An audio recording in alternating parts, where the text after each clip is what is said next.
Hey gang, Cincinnati, Ohio. This is story number 2 from Spring Grove Cemetery, the historic Spring Grove Cemetery. If you've not seen part 1, you're going to want to check it out. I'll put the link below. But this is the same era of a story as part 1. This part 2 story, we're going to talk about a very sad story of a young man who was 18 years old here, who, well, not here, it happened up in northeast of Columbus, a place called Gambier. It was Kenyon College, and the year was 1905. Now, the fraternities and the sororities, you know, this goes back to the 1700s with these rituals and the oaths and the hazings. I mean, basically, the students, the students that want to join the fraternity, you've got to go through a process. First is what they call rushing, and that's a week or two process where all these sororities and frats kind of have parties and they kind of feel everybody out, and they're very discriminating. They're like, okay, you're cool, or you're good looking, you're in. And well, you're not quite in. You have to go through the pledging process, and that can take anywhere from a few weeks to a couple of months, usually in fall. And big part of that, the biggest part of it's called hazing. And all the fraternity brothers who had to go through it themselves take great pleasure in making up amazing and horrifying stunts and tests that they put the freshmen through. And some of them are very, very dangerous. And many times, I don't want to say many times, but it wasn't uncommon back then. I mean, it was bad up until very recently still, but back then it was pretty bad too, and sometimes a student would die. You know, too much alcohol or dangerous situations, falling off a cliff while blindfolding at night, you know, stupid stuff. Well, this tops the list of stupid stuff, and this poor boy named Stuart Pierson, 18 years old, he was really excited about joining this frat.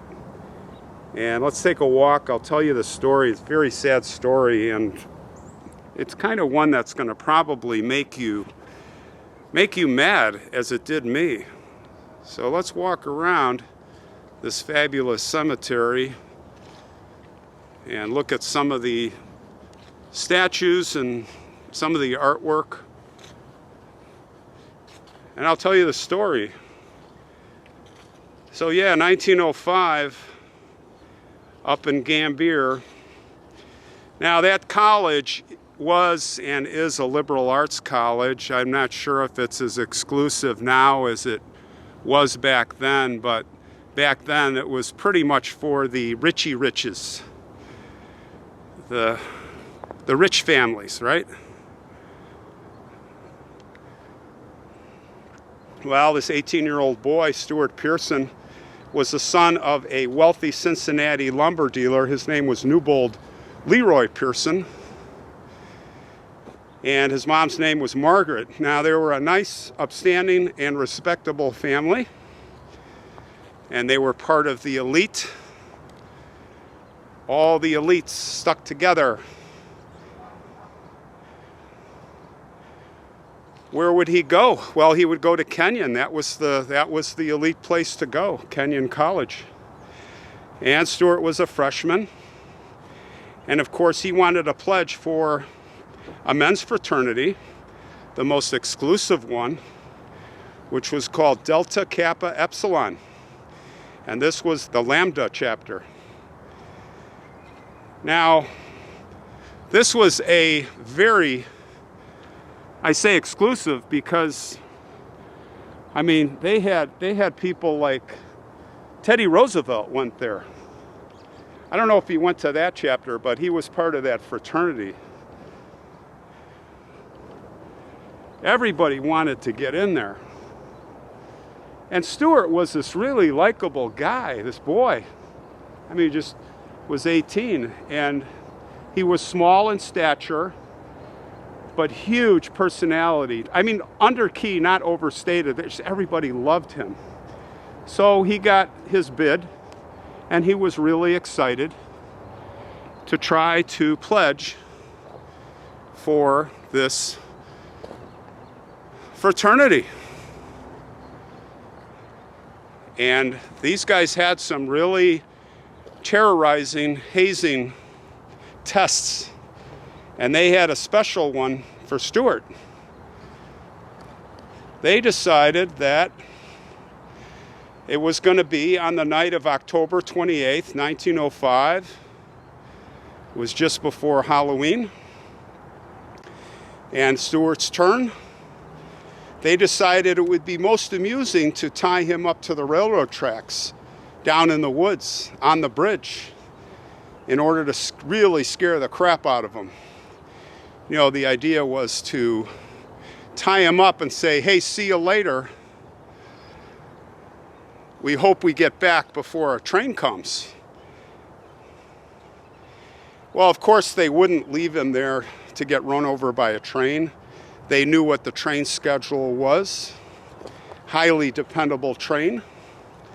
No train scheduled for that night, so all would be okay. But Stuart wouldn't know that. He would be terrorized. So they took him there in the dark, under the moonlight. They tied him up, they laid him out, and they left. Stuart could probably hear their laughing fading away in the darkness. But, unfortunately, what those guys didn't know is that there was a special train coming that night, and it came. Now, just imagine this poor boy laying there, tied up. He's not blindfolded, and he can hear it coming. He can see the light.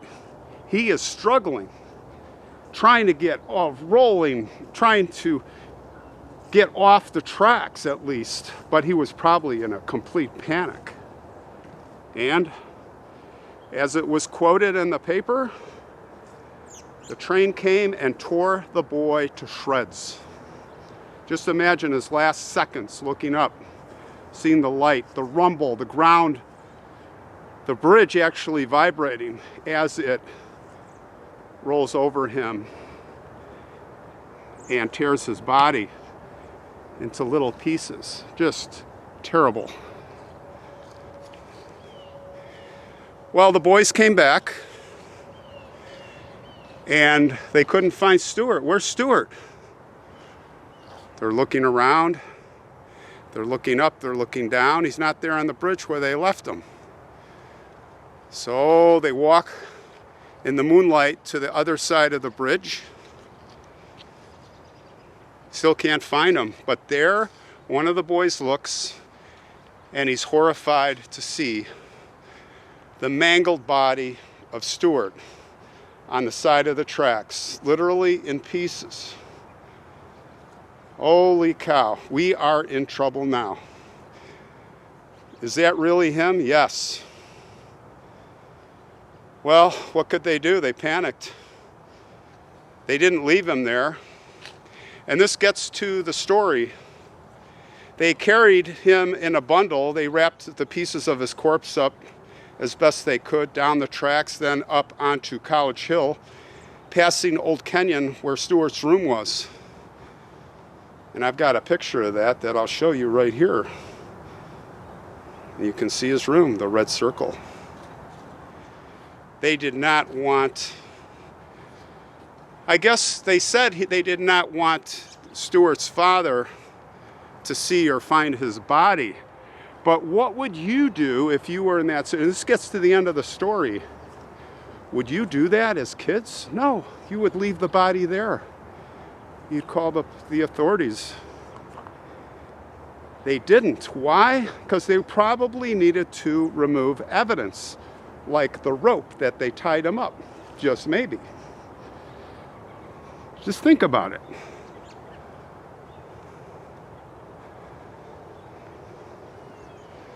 Well, they went back, and interestingly, of course, the police were called, and the authorities and the college, but interestingly, Stuart's father did not want to press the investigation. He wanted to hush the whole thing up. I mean, he was devastated, yeah. But nobody wanted to talk about it. Of course, the fraternity didn't, the college didn't. This would look really bad, and it would look really bad to Stuart's father. Why? Why? Because Stuart's father was one time a member of that same fraternity, an 1880 alumni.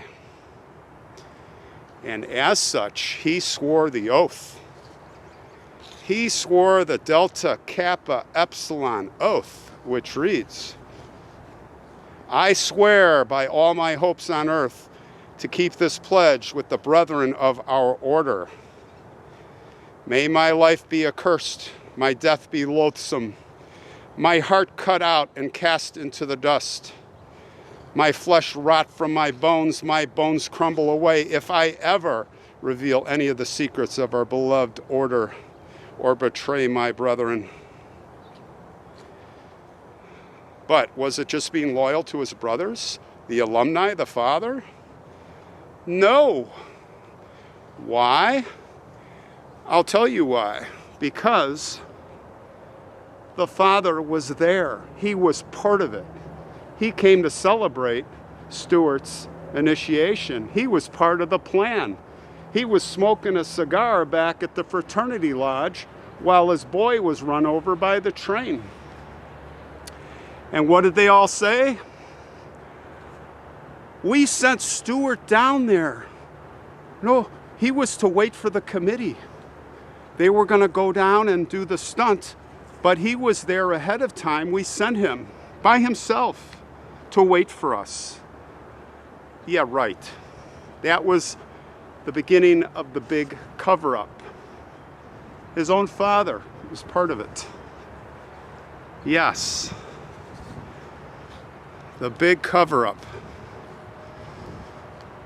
Well, the coroner got involved, and the coroner knew that something was amiss. These things were not adding up. He found all kinds of evidence. He even found on the body rope burns on Stuart's wrists. He found that Stuart's shoulders were dislocated. He was obviously struggling to get out of his bindings before he was hit, but no ropes were found. And what's really despicable is that the coroner received an anonymous note. And the anonymous note came from none other than the university. It was unsigned, but everybody knew who it was from. Basically said that unless you stop harassing the university and pushing this case, we're going to come find you and we're going to make it warm for you, which means we're going to beat the crap out of you. So, yeah, everybody was in on the cover-up. Well, after this walk, we got some more information from some more research on the autopsy, and it turns out that not only did Stuart have rope burns on his wrists, but one of his hands was completely torn off, and it was not pulled off by the train impact. It was actually wrenched off by Stuart himself, they think, as he desperately tried to escape. Well, it turns out that only Stuart's head was demolished, not his entire body, in fact, which means, sadly, he almost saved himself.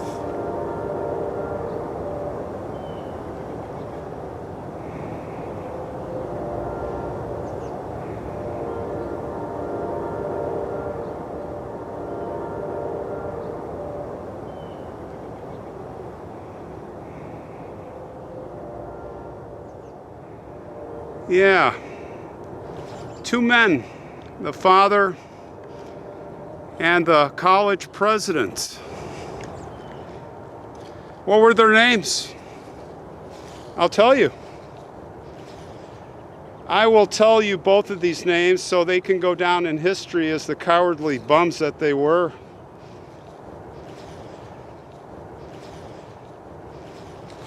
Bum number one, the college president's name, William F. Pierce. William F. Pierce. Remember that name. Who, by the way, was interestingly, originally the professor of psychology and ethics at Kenyon in 1892. Became its president in 1896. That's right, ethics. Showing good ethics.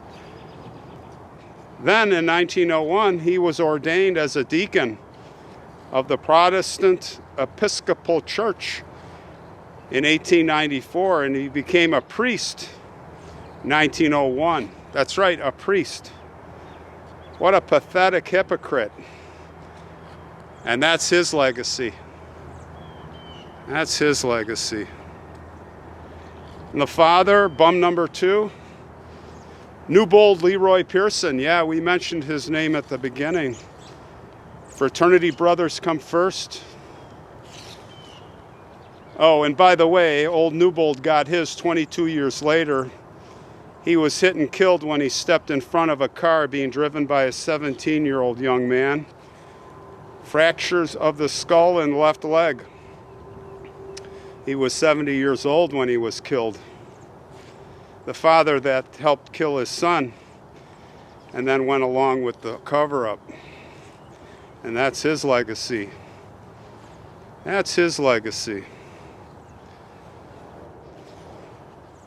What a cover-up. What do you guys think? Do you guys think it was Stuart went to the tracks and, did that all by himself? Got run over by a train? Stupid enough to just sit there as the train came, hit me. Oops. Or do you think he was tied up and the whole thing was a cover-up? I think it's obvious. At least to me, the family plot is right up here.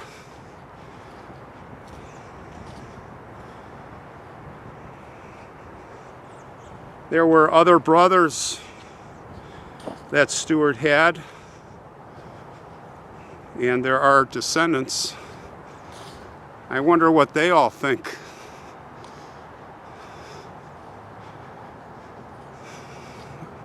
It's quite a big monument here for the family, and a lot of graves. I see the inscription here. These are more recent. This is the inscription that we're looking for. Newbold L. Pierson,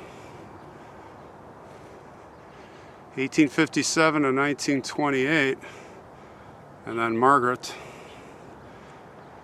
1866 to 1938. She lived almost 10 years later. And then there's Stuart's inscription. Son of 1887, 1905.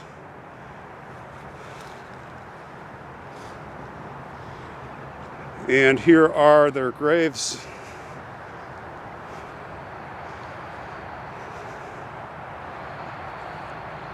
The father's grave, the mother's grave, and Stuart. Poor Stuart, right here.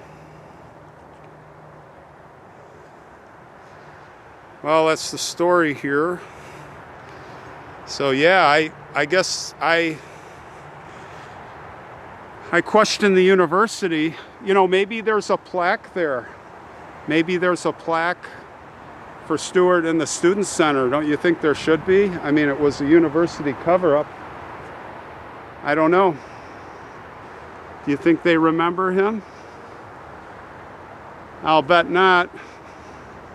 I don't think the sports teams have any, you know, they wear the black stripe, right? Oh, that's for recent stuff. They're universities called the Owls. They used to be called the Lords and the Ladies. How appropriate. How ironic. The Lords and the Ladies. Well, the Lords and the Ladies, if you go there now, you need to know this history of the cover-up. That's your collegiate legacy. At Kenyon College in Gambier.